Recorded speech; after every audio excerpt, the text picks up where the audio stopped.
Chapter 23, Section 2, Ideological Responses to the Economic Crisis. Members of the Bonus Army continued to pour into Washington for weeks. By early summer, more than 12,000 had arrived.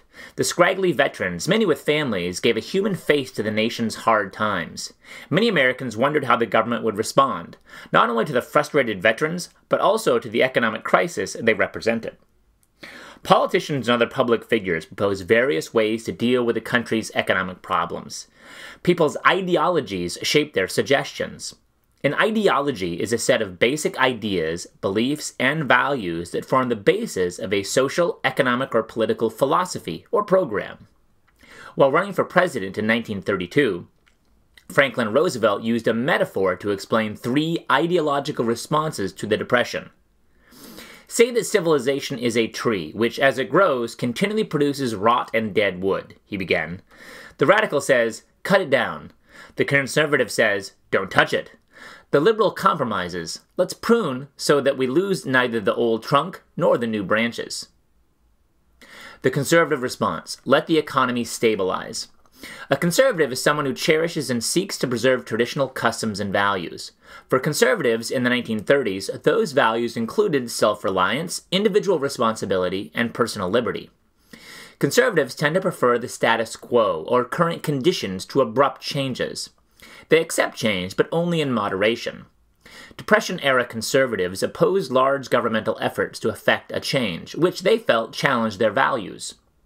As the Depression worsened, conservatives resisted calls for radical changes to the free enterprise system. Left alone, they argued, the economy would soon stabilize and then begin to improve. Some economists supported conservatives' hands-off approach. They insisted that economic downturns and periods of low economic activity, known as panics, were normal.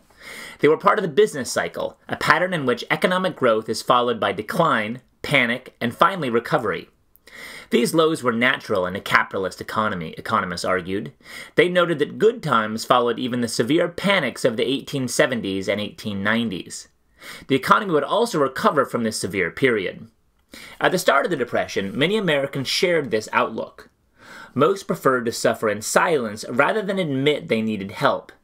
But as the Depression progressed, people ran short of food and fuel. Many had no choice but to seek aid. Conservatives insisted that charities take on the growing task of providing basic necessities to the needy.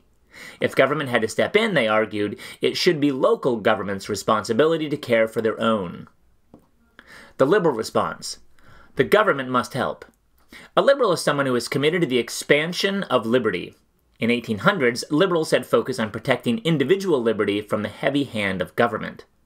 They favored limited government that left individuals free to exercise their rights and pursue happiness in their own way. To liberals, the government that governed the least governed the best. With the rise of big business, liberals' views began to change.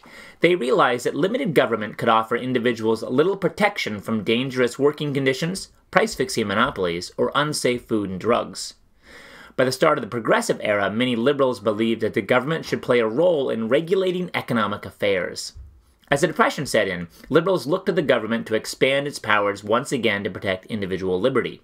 However, now they define liberty as freedom from hunger and poverty. Liberals promised several responses to the economic crisis.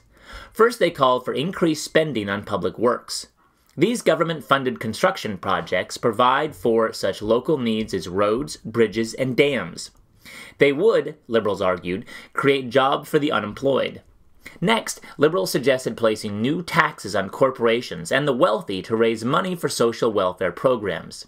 Such programs provide aid to those in need. They effectively redistribute money from the haves in a society to the have-nots. Finally, liberals called on the government to work closely with businesses to aid in their recovery. In short, they urged the government to take on active role within the framework of the capitalist system. The radical response. Capitalism must go. A radical is someone who wants to make sweeping social, political, or economic changes in a society. Radicals often have little patience for the status quo. They may seek change by democratic means or through revolution.